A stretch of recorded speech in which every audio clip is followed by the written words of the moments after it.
puis écoute, si je peux même renchérir là-dessus, c'est probablement une clientèle qui s'est fait dire aussi utilise tes jambes, fais un squat quand tu le lèves.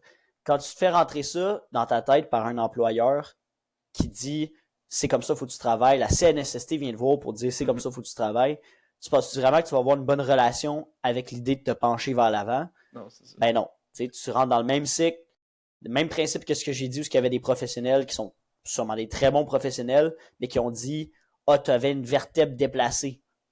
Le patient, quand il vient me dire ça, là, une vertèbre déplacée, tu sais-tu combien il y a d'affaires autour d'une vertèbre pour la tenir en place?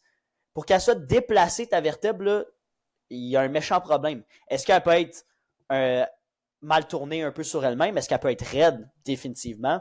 De là à dire que tu as une vertèbre qui est déplacée, tu as eu un méchant accident de char pour avoir une vertèbre qui est déplacée. Là. C'est le même principe que, ça c'était vraiment smart qui en parle dans ton article, Mathieu, de l'imagerie, la radiographie. Mm-hmm. Il y a tellement... C'est pas aussi simple que ça, là, mais ça arrive souvent que je vais essayer beaucoup de choses avant de recommander l'imagerie à un patient parce que il y a plusieurs situations. Première situation, on fait l'imagerie, on trouve rien, le patient a quand même mal. Là, il se met en doute. Pourquoi j'ai mal comme ça? Qu'est-ce qui se passe? Je suis pas capable d'expliquer ma douleur. La personne, souvent, a le plus de détresse qu'avant. Deuxième chose, tu fais une radio. On trouve quelque chose qui n'est pas associé à ta douleur. Puis là, tu dis deux choses. Ah, je devrais avoir mal pour ça, mais j'ai pas mal. Tu comprends pas trop. Ou tu fais un lien inadéquat entre ta douleur et ce qui a été trouvé sur la radio. Mm-hmm. Ah, j'ai un petit peu d'arthrose dans le dos, c'est ça qui me fait mal. Un petit peu d'arthrose, ça fait pas mal. Là. Tout le monde en a. Là. Mais si tu checkes le rapport puis c'est écrit léger niveau d'arthrose L1, L2, puis que tu as mal au dos, tu vas dire ah, je vais pas avoir mal au dos, j'ai de l'arthrose dans le dos, c'est fini, j'ai mal. C'est un autre scénario qui arrive. Le dernier scénario, juste essayer de ne pas me perdre dans mes affaires. Là.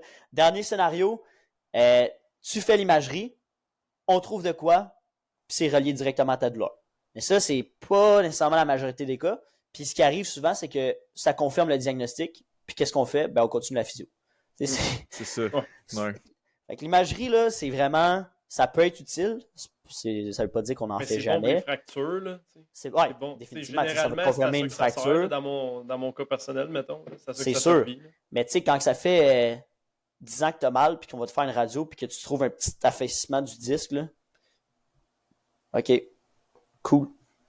Ça change rien à la prise en charge. C'est probablement même pas ça qui te fait mal. Puis au final, on n'a pas gagné. Puis là, le patient est plus stressé parce que là, il y a une idée en tête qu'on peut pas vraiment changer après. Là. Fait que ça, j'ai vraiment trouvé ça intéressant qu'il en parle dans ton article parce que souvent, il en parle pas. Il n'en parle pas de ça. Puis au Québec, on s'en sert beaucoup. Lui, je me souviens, justement, lui, il avait une blessure. Là, genre de blessure. La source de sa douleur, c'était justement un nerf qui était comme pogné, je sais pas c'est quoi le terme plus technique, puis justement ça causait comme une contraction constante de certains muscles, puis je pense que c'est ça qui au final causait sa douleur, puis au final, lui ça faisait 7 ans qu'il avait mal, puis il a été opéré pour se faire enlever ce nerf-là, je pense qu'il appelle ça un entrapment, fait que, en tout cas il était comme pris, nerve entrapment. Puis je sais pas comment ils ont fait pour arriver à ce diagnostic-là. C'était-tu une imagerie? C'était-tu une autre façon d'obtenir le diagnostic? Mais au final, pour lui, ça l'a fini par régler son problème. En tout cas, je pense que là, ça va mieux après sa chirurgie. Fait que comment tu ferais pour trouver ça si tu avais ce genre de problème-là? Ben, tu sais, en partant, c'est triste à dire un peu. Là, on a plein d'outils, mais il y a une raison pourquoi ça a pris 7 ans avant qu'ils trouvent ça. C'est pas nécessairement facile dans tous les cas. Là.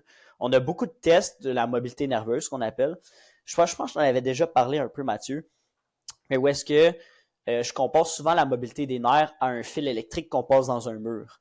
Okay? Quand tu passes dans un mur, ton filage, là, tu fais des petits trous pour passer tes fils. Tu passes au travers, tu tires d'un bord, puis tu espères que ça glisse bien. Si tu as bien fait ta job, ça devrait bien aller. Mais la seconde que tu as fait un trou un peu trop petit, ou si y a un kink dans ton nerf, tu vas te mettre à varger comme un fou pour que ça passe, puis ça passe pas plus. Okay? Fait que ça, c'est du nerve entrapment. Quand ton nerf il est coincé dans une chaîne musculaire, quand il est coincé proche d'une articulation, ou quand il y a de l'inflammation, ça glisse pas bien, ça reste pris, ça fait de la douleur. Puis le nerveux, comme je vous ai dit, ça affecte différentes choses. Ça affecte la douleur, ça affecte la sensibilité, ça affecte la motricité. Fait que c'est des choses qui peuvent être difficiles à cibler, de un, puis qui ont quand même des grandes atteintes, ou le potentiel d'avoir des grandes atteintes. Pour répondre à ta question, Mathieu, je pense que c'était inguinal, son atteinte à lui. C'est une atteinte qui passe en avant de la cuisse, proche d'un ligament.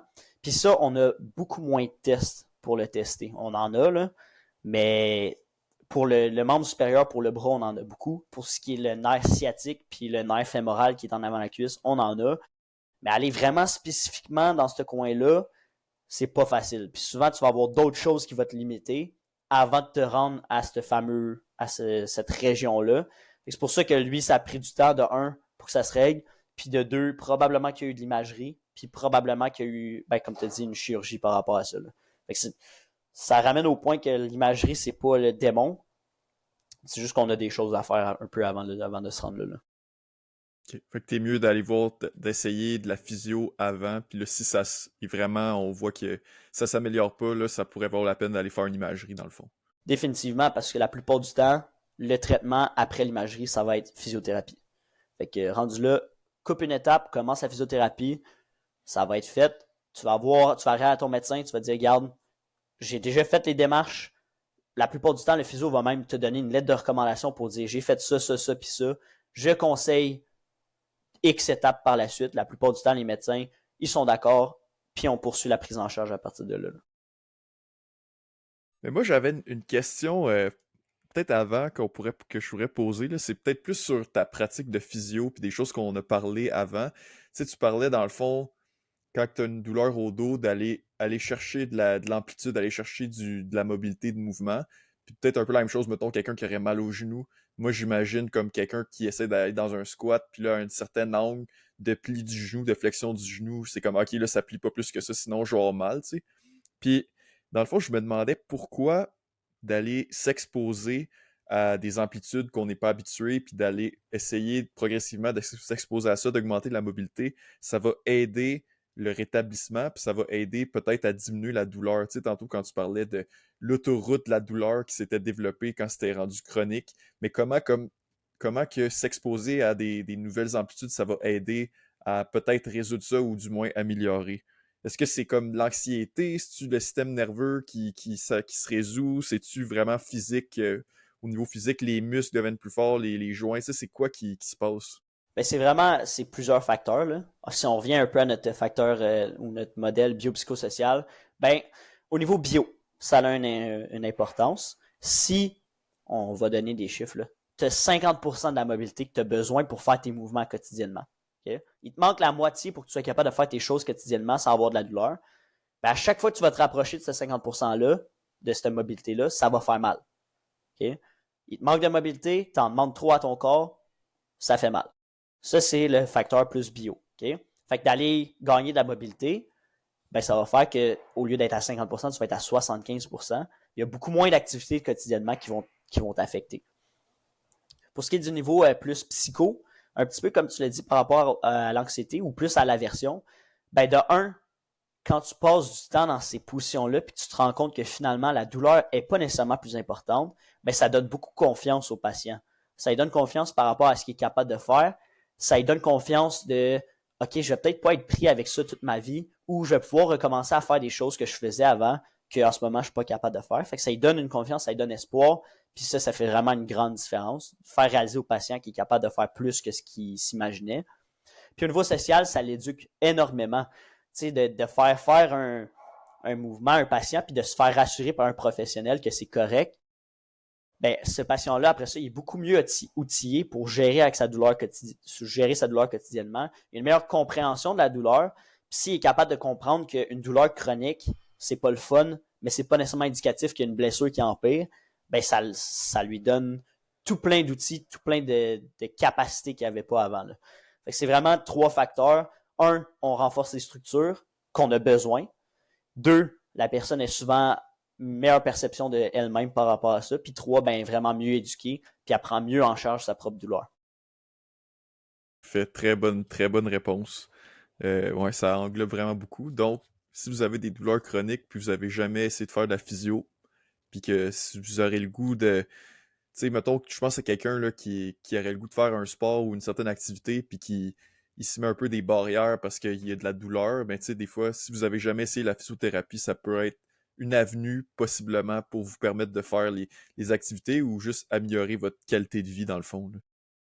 Définitivement. Puis là, ça, c'est un peu preach ma propre paroisse, là, parce que je suis physio. Ouais, tu prêches, Mais ouais.